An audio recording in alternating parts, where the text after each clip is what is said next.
আপোনালোক সকলোকে পুনৰবাৰ টিকে মাইণ্ডৰ অন্য এটা ৰাতিপুৱাৰ ধামাকাদাৰ খবৰলৈ স্বাগতম জনাইছোঁ।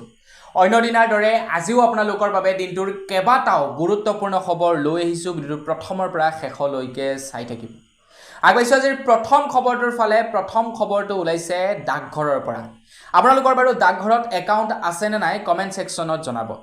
যিসকল লোকৰ ডাকঘৰত একাউণ্ট আছে তেওঁলোকৰ বাবে এটা বিৰাটেই ভাল খবৰ ওলাইছে। ইণ্ডিয়ান পোষ্টেল ডিপাৰ্টমেণ্টৰ ফালৰ পৰা জনাইছে যে এতিয়া আপোনালোকে ইণ্ডিয়ান পোষ্টেল ডিপাৰ্টমেণ্টৰ জৰিয়তে আপোনালোকে আদিত্য বিৰলা কেপিটেলৰ পৰা ঋণ ল'ব পাৰিব বুলি জনাইছে। মানে এক প্ৰকাৰে যদি আপোনালোকক ক'বলৈ যাওঁ, আদিত্য বিৰলা কেপিটেল আৰু লগতে ইণ্ডিয়ান পোষ্টেল ডিপাৰ্টমেণ্টৰ মাজত হয়তো কিবা বুজাবুজিৰ চুক্তি হৈছে, যাৰ অধীনত এতিয়া যিসকল লোকৰ নেকি ডাকঘৰত একাউণ্ট আছে তো তেওঁলোকে আদিত্য বিৰলা কেপিটেলৰ পৰা ঋণ ল'ব পাৰিব বুলি জনাইছে। ৰেট অফ ইণ্টাৰেষ্ট এনে নৰ্মেলি যেনেকা হয় তেনেকাই হ'ব। মানে আপোনালোকৰ যদি ডাকঘৰত একাউণ্ট আছে তো সেই একাউণ্টৰ ভিত্তিত আপোনালোকে ঋণ ল'ব পাৰিব যদি কেতিয়াবা আপোনালোকক ঋণৰ প্ৰয়োজন হয়। আৰু এই ঋণ আপোনালোকে অনলাইন মাধ্যমতো আবেদন কৰিব পাৰিব। ইণ্ডিয়ান পোষ্টেল ডিপাৰ্টমেণ্টৰ যিটো নেকি এপ্লিকেশ্যন আছে সেই এপ্লিকেশ্যনৰ জৰিয়তে আপোনালোকে অনলাইন মাধ্যমত এপ্লাই কৰিব পাৰিব। যদি কৰিব বিচাৰে কৰিব পাৰে, যদি লোনৰ প্ৰয়োজন আছে লোন ল'ব পাৰে। আগবাইছোঁ ইয়াৰ পাছৰটো খবৰ ফালে। ইয়াৰ পাছৰ খবৰটো ওলাইছে দুলীয়াজানৰ পৰা। যোৱাকালি শৃংখল চলিহাক দুলীয়াজানলৈ গৈ থকাৰ অৱস্থাতেই আটক কৰে অসম আৰক্ষীয়ে, কিয়নো যোৱাকালি দুলীয়াজানক বন্ধৰ ঘোষণা কৰিছিলে। অসম প্ৰশাসনৰ তৰফৰ পৰা বাৰে বাৰে নটিচ জাৰি কৰা হৈছিলে, যদিহে অসম বন্ধ উঠাই নলয় তেন্তে তেওঁলোকৰ ওপৰত বিহিত ব্যৱস্থা লোৱা হ'ব। কাৰণ গুৱাহাটী উচ্চতম ন্যায়ালয়ে জনাইছে যে অসম বন্ধ সম্পূৰ্ণৰূপে অবৈধ বা বন্ধ সম্পূৰ্ণৰূপে অবৈধ। আৰু এই বন্ধত যদি কিবা ক্ষয় ক্ষতি হয়, ৰাজহুৱা সম্পত্তিয়ে হওক বা অন্যান্য বস্তুৰ যদি ক্ষয় ক্ষতি হয় তেন্তে সম্পূৰ্ণ দায়িত্ব ল'ব লাগিব বা সম্পূৰ্ণ দুখ যাব যিটো সংগঠনে বন্ধৰ ঘোষণা কৰিছে সেই সংগঠনটোৰ প্ৰতি। আৰু একো যাতে অনিয়ম বা অপ্ৰীতিকৰ পৰিস্থিতিৰ সৃষ্টি নহয় তো তাৰ বাবে দুলীয়াজানত যোৱাকালি বহুতো অসম আৰক্ষীৰ জোৱান নামি পৰে। কিন্তু তাৰ পাছতো যিসকল ৰাইজ আছিলে ৰাইজসকলে অসম বন্ধক মানি লয়। আৰু এইফালে বীৰ লাচিত সেনাৰ শৃংখল চলিহাকো আটক কৰে। শৃংখল চলিহাক আটক কৰাৰ পাছতেই লুৰিণজ্যোতি গগৈ গৈছিলে শৃংখল চলিহাক লগ কৰিবৰ কাৰণে, কিন্তু শৃংখল চলিহাক লগ কৰিবলৈ নিদিলে অসম আৰক্ষীয়ে লুৰিণজ্যোতি গগৈক। আৰু তাৰ পাছতেই লুৰিণজ্যোতিয়ে কৈছে যে বিজেপিয়ে আকৌ এবাৰ তেওঁলোকৰ যি চৰিত্ৰ সেয়া দেখুৱাই দিলে। তো তাৰ পাছতেই শৃংখল চলিহাক আটক কৰাৰ বাবে শিৱসাগৰৰ ৰাজপথ অৱৰোধ কৰি উত্তাল প্ৰতিবাদ সাব্যস্ত কৰে। আৰু 3 ঘণ্টাৰ ভিতৰত শৃংখল চলিহাক মুক্তি নিদিলে উজনি অসমৰ শিৱসাগৰ স্তব্ধ কৰাৰ হুংকাৰ দিলে শৃংখল চলিহাৰ দল বীৰ লাচিত সেনাৰ তৰফৰ পৰা। তো তাৰ পাছতেই কিন্তু আমি দেখিবলৈ পালোঁ সন্ধিয়া পৰলৈ শৃংখল চলিহাক এৰি দিলে অসম পুলিচে। তাৰ পাছতেই দুলীয়াজানত উপস্থিত হৈ বিকাশ অসমে ফেচবুক পোষ্ট দিয়ে যে অসম আৰক্ষী যদি ডালে ডালে আমি পাতে পাতে। কাৰণ তেখেতকো বাধা প্ৰদান কৰা হৈছিলে দুলীয়াজানলৈ যাবলৈ নোৱাৰাকৈ, কিন্তু তেখেতে দুলীয়াজানত উপস্থিত হৈ দেখালে। আৰু দুলীয়াজানত উপস্থিত হৈ তেখেতে পোষ্ট কৰিছে অসম আৰক্ষী যদি ডালে ডালে আমিও পাতে পাতে। তাৰ পাছতে আকৌ তিনিচুকীয়া বন্ধৰো ঘোষণা কৰি দিছিলে যোৱাকালি। শৃংখল চলিহাক আটক কৰি নিয়াৰ পাছতেই যেতিয়া তেখেতক এৰি দিয়া হোৱা নাছিলে তো তেখেতক এৰি নিদিয়াৰ বাবেই তিনিচুকীয়াও বন্ধৰ ঘোষণা কৰি দিছিলে। আজি তিনিচুকীয়া বন্ধ হোৱাৰ কথা আছিলে, কিন্তু শৃংখল চলিহাক যিহেতু যোৱাকালি সন্ধিয়া পৰতে এৰি দিলে তো তাৰ বাবে বন্ধ উঠাই লোৱা হ'ল, নহ'লে আজি তিনিচুকীয়া বন্ধ হ'লহেঁতেন। এতিয়া কথাটো হৈ গ'ল যে অসম চৰকাৰ বা অসম প্ৰশাসনে প্ৰকৃততে বিচাৰে কি? চৰকাৰে যি কামেই কৰিব তাক আমি চকু বন্ধ কৰি হয় মিলাই যাম নেকি? যেতিয়া নেকি কোনো এজন ব্যক্তিয়ে গণতান্ত্ৰিক প্ৰক্ৰিয়াৰ দ্বাৰা প্ৰতিবাদ সাব্যস্ত কৰিবলৈ যায় তেতিয়া তেওঁলোকক দমন কৰাৰ চেষ্টা কিয় কৰে অসম আৰক্ষী আৰু লগতে অসম চৰকাৰে?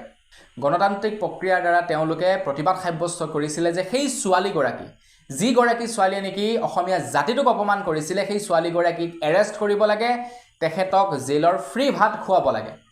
তাৰ পাছতো সেই ছোৱালীগৰাকীক এৰেষ্ট কৰাৰ পৰিৱৰ্তে কেৱল আটক কৰিলে, সোধপোছ কৰিলে আৰু এৰি দিলে।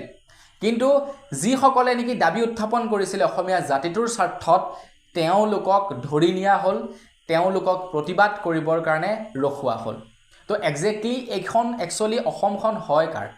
আমাৰ অসমীয়াৰ নে এই অসমখন কোনোবা বনিয়াৰ?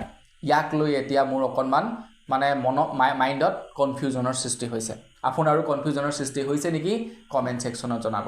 আগবাইছোঁ ইয়াৰ পাছৰটো খবৰ ফালে। খবৰ ওলাইছে যোৱাকালি ভাৰতৰ প্ৰধানমন্ত্ৰী নৰেন্দ্ৰ মোদী ডাঙৰীয়াদেৱে দিল্লীত ৰাইজিং নৰ্থ ইষ্ট নামেৰে এক বিশেষ আঁচনিৰ শুভাৰম্ভণি কৰে বা এক বিশেষ প্ৰকল্পৰ শুভাৰম্ভণি কৰে, যাৰ জৰিয়তে এতিয়া নৰ্থ ইষ্টৰ কেইবাখনো ৰাজ্য বা উত্তৰ পূৰ্বাঞ্চলক আৰু অলপ উন্নত কৰিব বুলি জনাইছে কেন্দ্ৰ চৰকাৰৰ ফালৰ পৰা। এইটো পাছৰ কথা যে মণিপুৰলৈ এতিয়ালৈকে প্ৰধানমন্ত্ৰী ডাঙৰীয়াই এবাৰো যোৱা নাই, সেইটো পাছৰ কথা। কিন্তু নৰ্থ ইষ্টৰ বাবে তেখেতে বহুতখিনি কৰিব বুলি কৈছে আৰু কৈছে নৰ্থ ইষ্টক তেখেতে বহুতেই ভাল পায়। তেখেতে কৈছে যে তেখেতৰ মগজু ঠাণ্ডা কিন্তু তেখেতৰ তেজ গৰম। আগবাইছোঁ ইয়াৰ পাছৰটো খবৰ ফালে। ইয়াৰ পাছৰ খবৰটো ওলাইছে ৰিজাৰ্ভ বেংকৰ ফালৰ পৰা। ৰিজাৰ্ভ বেংকে ঘোষণা কৰিছে যে ৰিজাৰ্ভ বেংকে এই বৰ্ষতে আকৌ এবাৰ হেনো MCLRৰ ৰেট কৰ্তন কৰিব বুলি জনাইছে। ইয়াৰ ফলত আমাৰ কেনেধৰণৰ লাভ হ'ব? তো ৰিজাৰ্ভ বেংকে যেতিয়াই নেকি MCLRৰ ৰেট কৰ্তন কৰিব তেতিয়াই বেংকসমূহে গ্ৰাহকৰ পৰা লোৱা ঋণৰ ৰেট অফ ইণ্টাৰেষ্টটো তেওঁলোকে কমাই দিব, হ্ৰাস কৰি দিব। MCLR ৰেট হৈছে সেইটো ৰেট যিটো ৰেটত ৰিজাৰ্ভ বেংকে বেংকসমূহক লোন প্ৰদান কৰে। যেতিয়া নেকি ৰিজাৰ্ভ বেংকে বেংকসমূহক কম ৰেট অফ ইণ্টাৰেষ্টত লোন প্ৰদান কৰিব তেতিয়া বেংকসমূহেও আমাৰ পৰা কম ৰেট অফ ইণ্টাৰেষ্ট ল'ব। তো এয়াই হৈছে এটা লাভ MCLRৰ ৰেট হ্ৰাস কৰিলে। আগবাইছোঁ ইয়াৰ পাছৰটো খবৰ ফালে। ইয়াৰ পাছৰ খবৰটো ওলাইছে টেলিকমিউনিকেশ্যন ডিপাৰ্টমেণ্টৰ ফালৰ পৰা। তো টেলিকমিউনিকেশ্যন ডিপাৰ্টমেণ্টে জনাইছে যে এতিয়া টেলিকমিউনিকেশ্যন ডিপাৰ্টমেণ্টে FRI নামেৰে এটা বিশেষ টেকন'লজিৰ উদ্ভাৱন কৰিছে।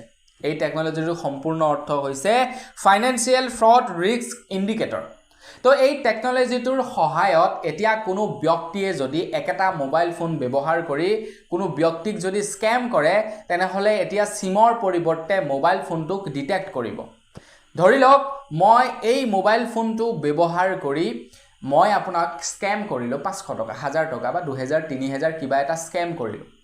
তো এই মোবাইলটোত যিখন নেকি চিম কাৰ্ড লাগি আছিলে সেই চিম কাৰ্ডখন মই কি কৰিলোঁ, উলিয়াই পেলাই দিলোঁ, বেলেগ এখন চিম কাৰ্ড মই ইয়াত লগাই থলোঁ। লগাই মই আকৌ এজন ব্যক্তিক স্কেম কৰিবৰ কাৰণে ফোন কৰিছিলোঁ, মোবাইল নহয় অৱশ্যে ৰিম'ট হয়, আৰু যি কি নহওক মই যেনিবা আৰু এজন ব্যক্তিক ফোন লগাইছোঁ। তেতিয়া সেই মানুহজনৰ ওচৰলৈ, যিজন মানুহক নেকি মই ফোন কৰিছোঁ বেলেগ এটা চিম কাৰ্ড লগাই, তেতিয়া সেই মানুহজনৰ তাতে এটা ইণ্ডিকেট আহি যাব যে এই মানুহজনে এই মোবাইল ফোনটো ব্যৱহাৰ কৰি আগতে কাৰোবাক স্কেম কৰিছিল, গতিকে এইজন স্কেমাৰ হয়, আপোনালোকে ফোনটো ৰিচিভ নকৰিব। বা আপোনালোকে যদি গুগল পে', ফোনপে' ব্যৱহাৰ কৰে তো এই মোবাইলটোতো যদি মই গুগল পে', ফোনপে' ব্যৱহাৰ কৰোঁ, আপুনি যদি মোক স্কেন কৰি পইচা দিবলৈ লয় তেন্তে আপোনাৰ তাত দেখাই দিব যে এই মোবাইলটো স্কেমাৰৰ মোবাইল, আপুনি এই মোবাইলটোৰ পৰা কোনো ধৰণৰ QR স্কেন কৰি পইচা নিদিব। তো এনেধৰণৰ টেকন'লজিৰ উদ্ভাৱন কৰিছে আৰু ইয়াক কৈছে FRI।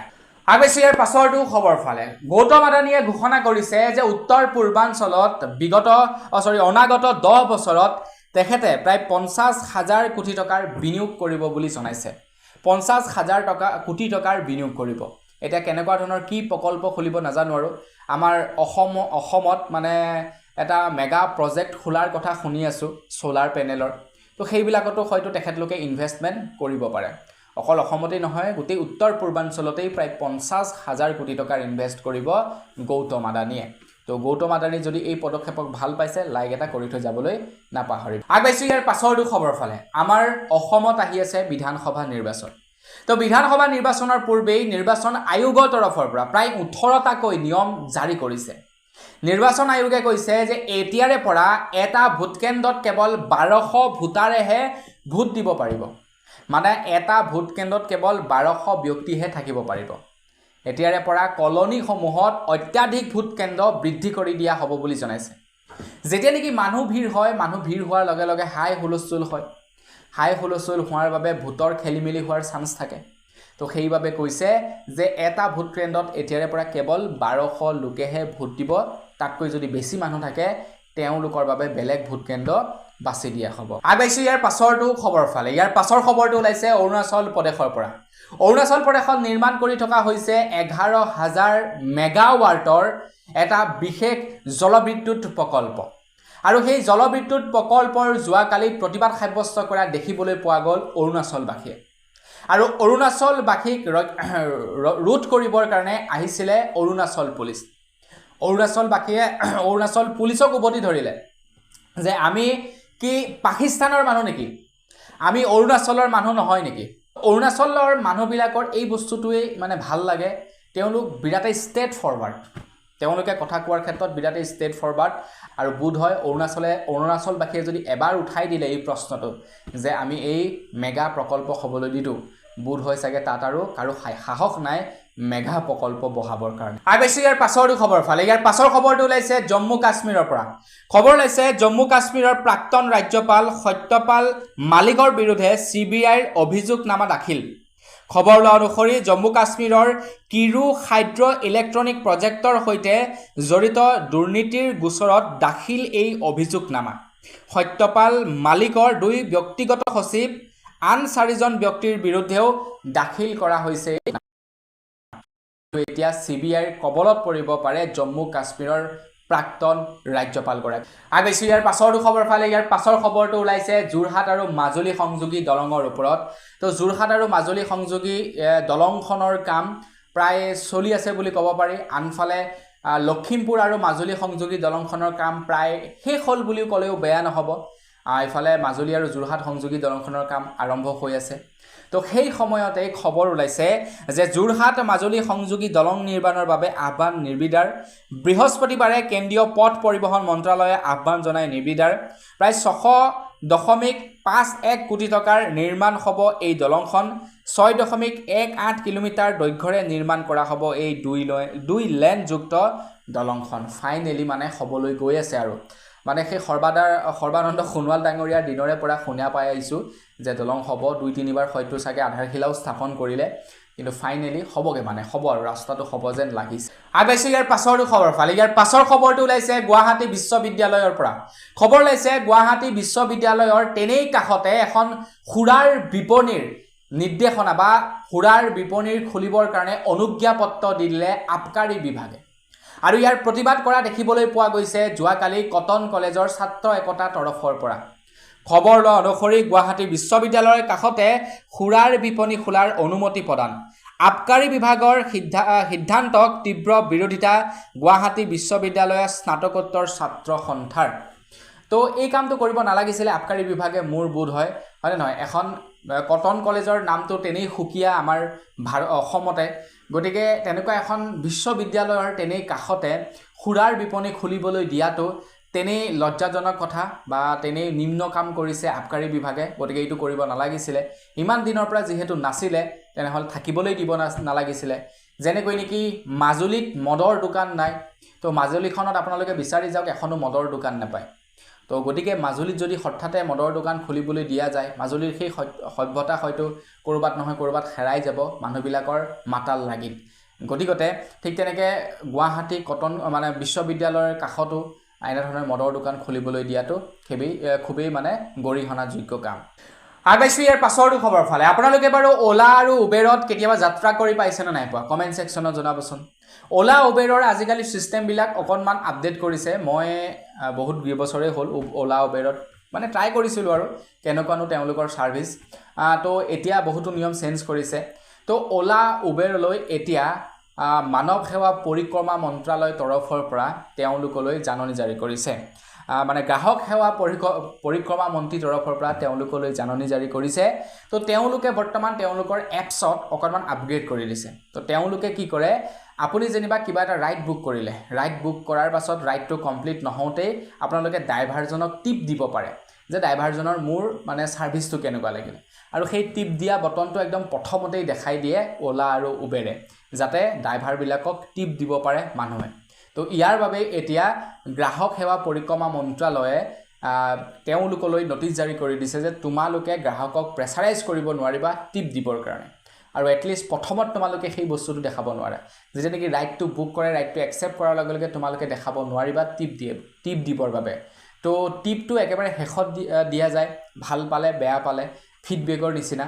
গতিকে তোমালোকে এইটো বেয়া কাম কৰিছা এই বস্তুটো অতৰাব লাগিব এটা দেখা যাওক ওলা উবেৰে অতৰাই আগবাইছো ইয়াৰ পাছৰটো খবৰ ফালে ইয়াৰ পাছৰ খবৰটো ওলাইছে 26ৰ বিধানসভা নিৰ্বাচনৰ ওপৰত আনফালে বিজেপিয়ে তেওঁলোকৰ সাম্ৰাজ্য বৃদ্ধি কৰি আছে বিজেপিয়ে সকলো জায়গাতে তেওঁলোকৰ জনপ্ৰিয়তা অৰ্জন কৰি আছে আৰু আনফালে আমাৰ অসমৰ বিৰোধী ঐক্যৰ মাজত কাজিয়া শেষেই নোহোৱা হৈছে বিৰোধী ঐক্য মঞ্চ এতিয়া একেটা মঞ্চতে ঐক্য নোহোৱাই হৈছে তো অখিল গগৈ তৰফৰ পৰা কংগ্ৰেছক বিনম্ৰ অনুৰোধ জনাইছে যদিহে আপোনালোকে বিজেপিক হৰুৱাব বিচাৰে তেন্তে অনুগ্ৰহ কৰি আপোনালোকে খুব সোনকালে কিবা এটা সিদ্ধান্ত লওক আৰু একগোট হৈ 26ৰ নিৰ্বাচন খেলিবৰ কাৰণে আপোনালোকে চিন্তা চৰ্চা কৰক নহলে কিন্তু বিজেপিয়ে আকৌ এবাৰ চৰকাৰ গঠন কৰিব আগবাইছো ইয়াৰ পাছৰটো খবৰ ফালে ইয়াৰ পাছৰ খবৰটো ওলাইছে ডিগবৈৰ পৰা পঞ্চায়ত নিৰ্বাচনৰ যেতিয়া নেকি প্ৰচাৰ চলি আছিল সেই সময়ত আপোনালোকৰ বাবে এটা খবৰ ওলাইছিলে আপোনালোকে শুনিছিলে নে নাই শুনা নাজানো ডিগবৈৰ যিজন নেকি বিধায়ক আছিল সেই বিধায়কজনে তেখেতৰ এজন প্ৰাৰ্থীৰ বাবে নিৰ্বাচনৰ প্ৰচাৰ চলাই আছিল তো তেখেতৰ নিজৰ এজন প্ৰাৰ্থী দিছিলে কিন্তু সেই একেটা সমষ্টিত বা একেটা ৱাৰ্ডতে বিজেপিৰ অন্য এগৰাকী ৱাৰ্ড মেম্বাৰেও প্ৰতিদ্বন্দ্বিতা কৰিছিলে আজিকালি সিস্টেমটো অকনমান যেহেতু পৃথক আপোনালোকে জানে যেহেতু এইবাৰ সকলোবিলাক নিৰ্দলীয় পঞ্চায়ত নিৰ্বাচনত তো তাৰ বাবে মানে সেই বিধায়কজনে নিজৰ ফালৰ পৰাও এজন তেখেতৰ প্ৰাৰ্থিত্ব দিছিলে আৰু সেই প্ৰাৰ্থীজনৰ হৈ তেখেতে নিৰ্বাচনী প্ৰচাৰ চলাই আছিলে আপোনাৰ নিৰ্বাচনী প্ৰচাৰ সমাপ্ত হোৱাৰ পাছত তাৰ পাছত সেই মহিলাগৰাকী আহিলে মানে বিজেপি যিগৰাকী নেত্ৰী আছিল তেখেত আহিলে হাই হুলস্থুল কৰিলে তেখেতক বহু খেদা দিলে আৰু তাৰ পাছতেই তেখেতে কি কৰিলে সেই মহিলাগৰাকীৰ ওপৰত এফআইআৰ ৰুজু কৰি গোটেই দিনটো থানাত বহাই ৰাখিলে সেই মহিলাগৰাকী এতিয়া সেইবাবে সেই বিধায়কজনৰ হৈ এতিয়া তিনিচুকীয়াৰ তৰফৰ পৰা তিনিচুকীয়া মানে তেওঁলোকৰ জিলা সমিতিৰ তৰফৰ পৰা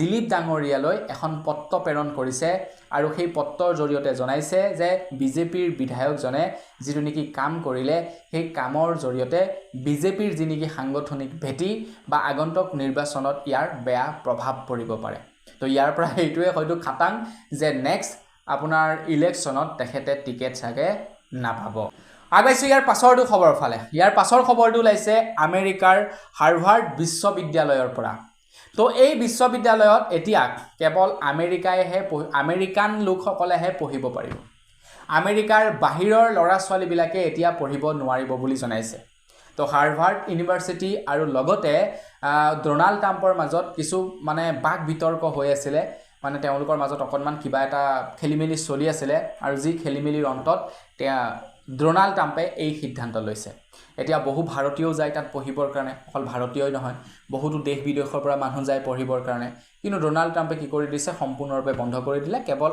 আমেৰিকান সকলেহে তাত পঢ়িব পাৰিব আগবাইছো ইয়াৰ পাছৰটো খবৰ ফালে ইয়াৰ পাছৰ খবৰটো ওলাইছে এপল কোম্পানীৰ ওপৰত এপল কোম্পানীলৈ এতিয়া আমেৰিকাৰ ৰাষ্ট্ৰপতি ডোনাল্ড ট্ৰাম্পে নিৰ্দেশনা জাৰি কৰি দিলে ডোনাল্ড ট্ৰাম্পে কৈছে যে তোমালোকে আমেৰিকাতে নিৰ্মাণ কৰা এপলৰ সামগ্ৰী নহলে কিন্তু এপলৰ সামগ্ৰীৰ ওপৰত 25% আমি টেৰিফ বৃদ্ধি কৰি দিম বুলি জনাইছে 25% শুল্ক বৃদ্ধি কৰি দিম বুলি জনাইছে মানে বৰ্তমান এপল কোম্পানীয়ে আমাৰ ভাৰতত মেনুফেকচাৰিং প্লেন্ট বহাইছে আমাৰ ভাৰতত মেনুফেকচাৰ কৰিব এপলৰ সামগ্ৰী আৰু আমেৰিকাই এইটো ভাল দেখা নাই আৰু যাৰ বাবে এতিয়া আমেৰিকাই এপলৰ সিইও লৈ সতৰ্কবাণী জাৰি কৰি দিছে যে তোমালোকে আমেৰিকাতে নিৰ্মাণ কৰা তোমালোকৰ মোবাইলসমূহ আৰু যদি ইয়াতে নিৰ্মাণ নকৰা তেন্তে তোমালোকৰ ওপৰত আমি 25% শুল্ক বৃদ্ধি কৰি দিম আগবাইছে একেবাৰে শেষৰটো খবৰ ফালে একেবাৰে শেষৰ খবৰটো ওলাইছে মহিলা উদ্যমিতা আঁচনিৰ ওপৰত খুব শীঘ্ৰেই মহিলাসকলে 10,000 টকাটি লাভ কৰিব